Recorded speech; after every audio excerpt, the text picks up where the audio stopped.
welcome to the One Lonely Owl YouTube channel. My name is Terry and I will be your host. It's been a hot minute since I have been online.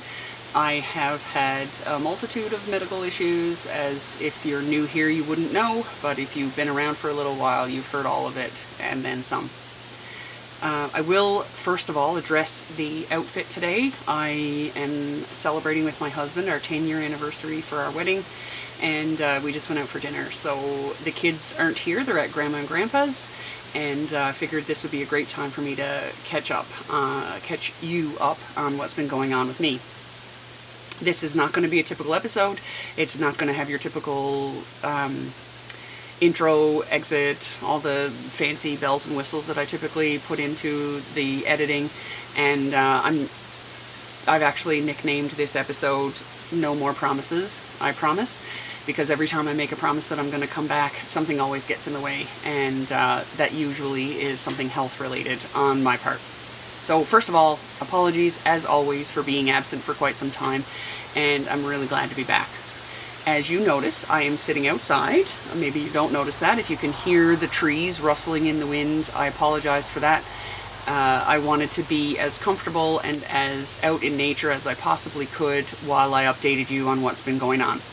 So again, as always, I do have a few notes. I've written them on my phone, and I will share a little bit with you about what's been going on. So the last time I podcasted was March 30th, and today is August 1st. March 30th, I posted an episode and shared a little bit of what's been going on knitting-wise, I believe. To be honest, I haven't watched that episode in a little while, so I don't exactly remember what we talked about. I will very quickly get the medical stuff out of the way. So again, for those of you that are new here, I apologize. I am a cancer survivor and have currently been dealing with some of the secondary symptoms that come from the treatments that I had undergone and continue to undergo. So first off, I continue to follow up with my oncology team. I have been considered no evidence of disease for, we're going on 8 months now, so I'm very happy to share that that's where my recovery has brought me, to the no evidence of disease. I had a CT and a PET scan in the last little while, so I'll share a little bit about that. I continue to have treatment every 3 weeks. The 3-week treatment, sorry if you can hear that, that's my husband doing some work on his car in the garage, which is right there, and the door is open, so you might be able to hear the air pressure hose thing.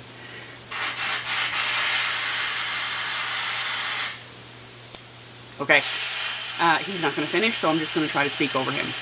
So the oncology team sees me every 3 weeks, and the 3-week appointments where I continue treatments, I'm doing immunotherapy, and the immunotherapy is 2 drugs. One of them is called pembrolizumab or Keytruda, and the other is called bevacizumab or Avastin. I had been seeing that team every 3 weeks for a follow-up on a Monday, and then the treatment would be on the Wednesday, with blood work being completed the Friday prior. I continued seeing psychology throughout that time and continue to see them once a month to twice a month usually, and continue to see my psychologist for obvious reasons. 3 years of cancer. Sorry about that, apologies. Where was I? I was talking about the psychologist's appointment that I was attending, and I was still doing those every couple of weeks, and I'll continue to do so until I see that it's appropriate, my psychologist and I see that it's appropriate that we don't continue. My kids turned 8 and 6, which I can't even begin to tell you how unbelievably fast time has flown. 8 and 6 just absolutely blows my mind. Infections and antibiotics. I didn't want to give you all of the details, but infections and antibiotics have been the story of the last several months. I had a port inserted in August or September of 2024, which is this little lovely guy right here. I had the port inserted and it was removed in January 2025, and since then I have had many infections and many sets of antibiotics, which sort of spun out of control over this past period. So since you've seen me in March, I have had multiple infections, multiple antibiotics, including IV antibiotics in the emergency room, as well as IV antibiotics sent home with me. So I had an ultrasound guided IV inserted, and then antibiotics were administered over a period of time at my home.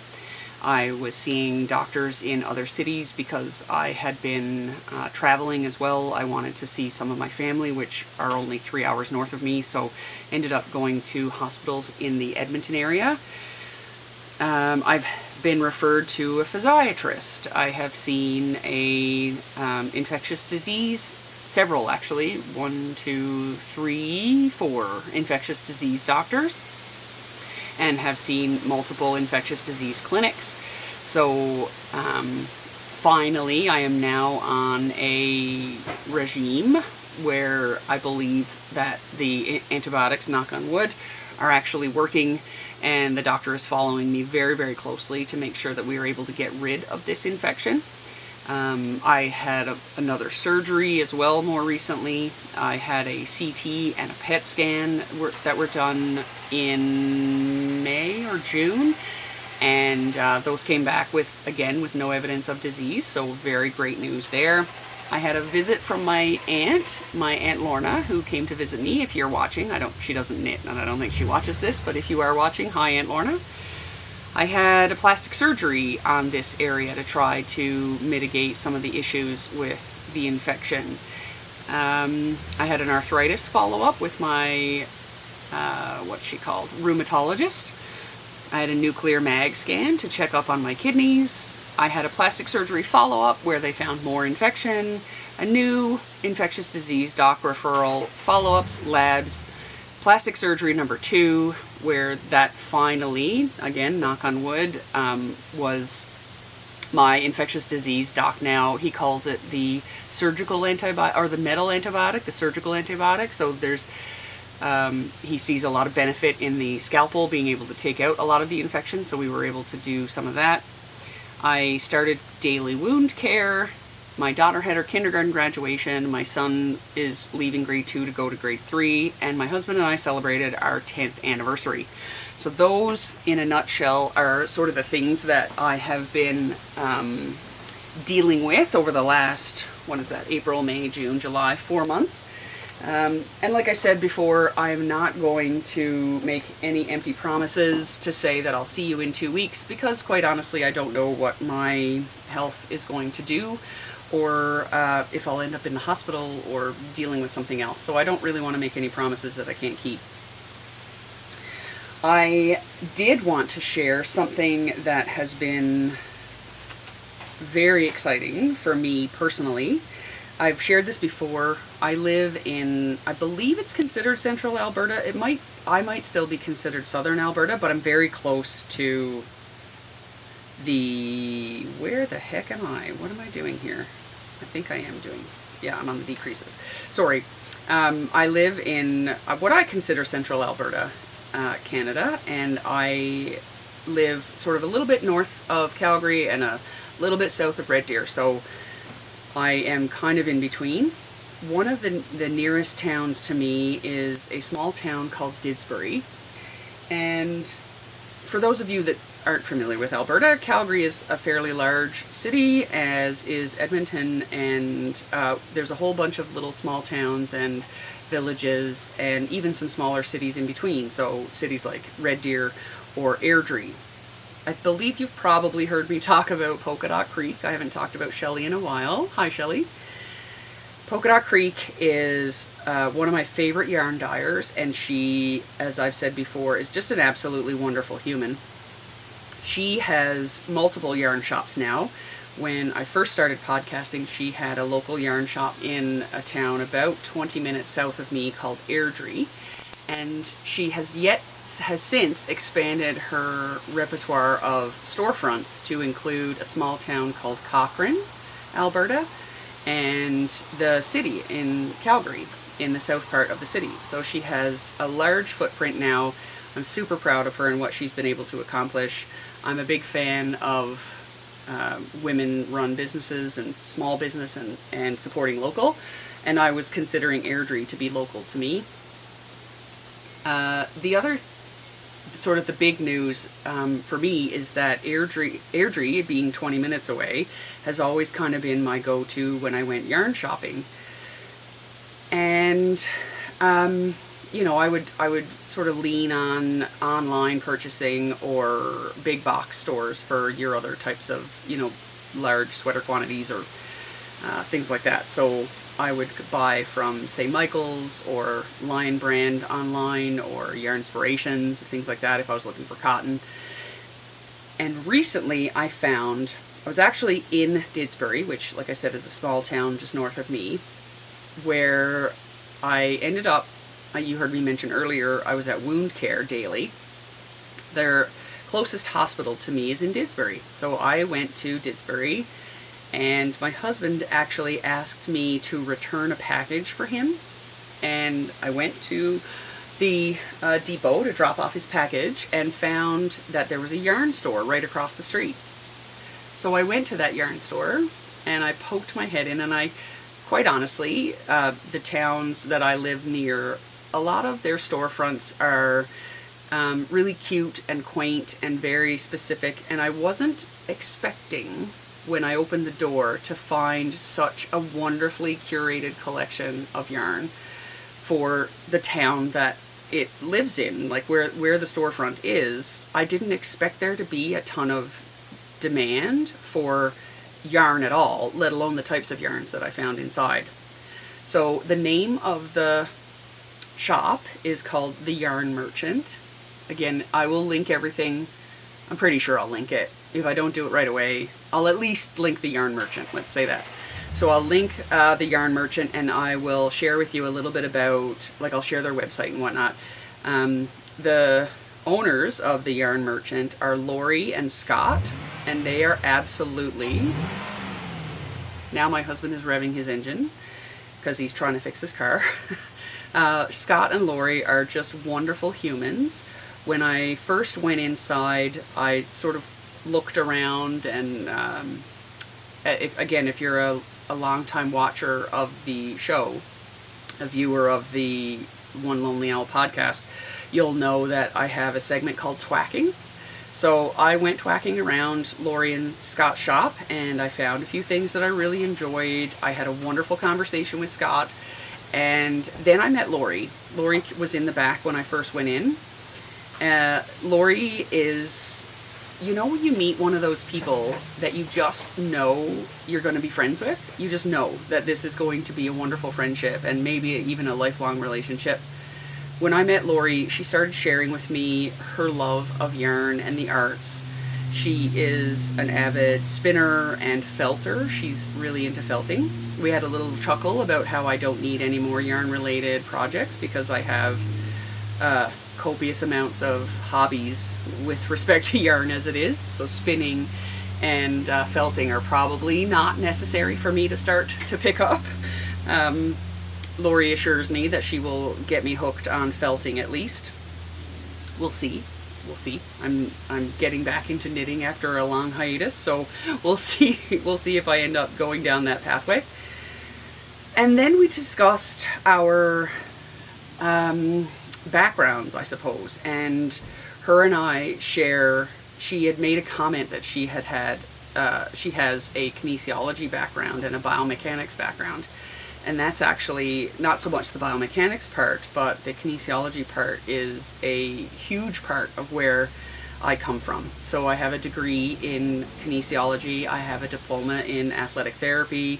I worked for many, many years with insurance companies, including the Workers' Compensation Board of Alberta, and, you know, your typical extended health benefits providers. So I won't mention any of them here, but working with clients who had been injured either on the job or in their life and helping them return to their regular activities.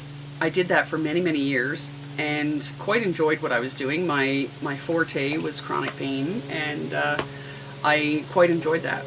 Lori then shared what she does for a living, and we talked for hours and hours. We know many of the same people. And it just felt like I had found a community that I had been missing since sort of being out of the realm My husband and I moved from Calgary to the sort of outskirts of Calgary in 2022, and we lost some of the community that we had. I mean, we lived in Calgary for over 20 years, and we really had a nest of individuals and a support group that we quite honestly relied on and we depended on for support. And we moved to a town, to the outskirts of a town that we don't know anybody who lives here.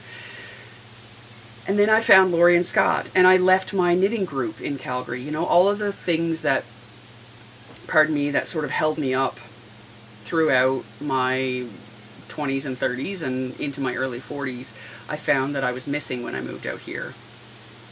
We have had, as again, if you've watched this channel for a while, you'll know that we've had a tumultuous few years. In September of 2022, I was diagnosed with cervical cancer, and in November of that same year, my husband was diagnosed with, I don't share too much of his journey on here because it's not mine to share, but he was diagnosed with an issue that we ended up having to deal with around the same time. I was then diagnosed with thyroid cancer, and then following that surgery ended up with a recurrence of cervical cancer.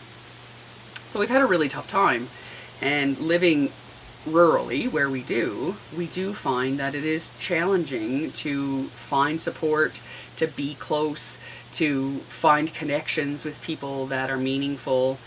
You know, we've talked a little bit about this, I believe, on this channel before, about sometimes it's tough to make friends as adults. And what I was finding was that the people that I was meeting and that I would consider people that I would want to become friends with were the parents of the people of my children, my children's friends. So my son would find a friend in school, and then we would become friends with their parents. So in short, we didn't have a ton of support, but we are doing really well, and we're, like I said, I'm slowly finding my way back into the knitting community, where Lori and Scott have made a soft place to land. So if you are in the Alberta region, or if you come through this way at all, if you're anywhere near Didsbury, drop in to the Yarn Merchant. They're on 20th Ave? 19th Ave. Didsbury's small enough you can drive around and find it. But they're absolutely wonderful shop. They're being quite successful, or at least it seems like they are, because they just moved into a larger spot. So I'm really excited to be there for them and support them through this, and they will support my yarn habit moving forward because they're just up the road from me. So I'm really excited about that. I don't really have a ton of knitting to share. I did want to share a couple of things that I've been doing. As you can see, I'm knitting on a dishcloth. This one, I'm 90% sure my family doctor doesn't watch this. You've heard me talk about her, I'm sure, in the past. She is a very wonderful support system for our family because of all of the things that we have been going through in the last little while. And I always like to sort of remind her how important she is to us. So I do. Often I'll make something for her, or I'll bring her office flowers or cookies or whatnot. And recently I got back into knitting, and I wanted to do something relatively simple, so I just decided I was going to make her some really nice dishcloths. So this, as you're aware, I'm sure, if you're new to knitting, you maybe don't know this dishcloth pattern, but it's Grandma's favorite dishcloth, and I've made hundreds of these. So I am currently making a handful of really cute colored dishcloths for my family doctor. Her favorite color is pink. So I'll show you in a second when I finish this row that I bought a couple of balls of pink cotton, a ball of purple, sorry, 2 balls of purple cotton, and a ball of teal. And for any of the Gen Xers that are out there, you might remember in the 90s, at least in the 90s in Newfoundland when I grew up, the popular colors for proms were purple, pink, sort of purple, fuchsia, and teal. So that's homage to the 90s. So here is the purple one that I'm currently making. It's this beautiful, vibrant, great color. The pink, sort of fuchsia-y color that I have chosen. And then this beautifully dark, deep teal that I have. And I'm making a little set of those for her. These are made with Estelle Yarns Suds Crafting Cotton. Again, if you're new to knitting, you might not know about this, but if you've been around a while, this is a very common yarn choice for people that like to knit things like dishcloths, etc. And the other thing, I think I do have a couple of other dishcloths on the go. I'll just sort of briefly share those with you. Again, not a ton to share today, but just wanted to get in front of the camera so that you hadn't forgotten who I was. So another one, this one is Yarnspirations. Oh gosh, what is Bernat cotton, I believe?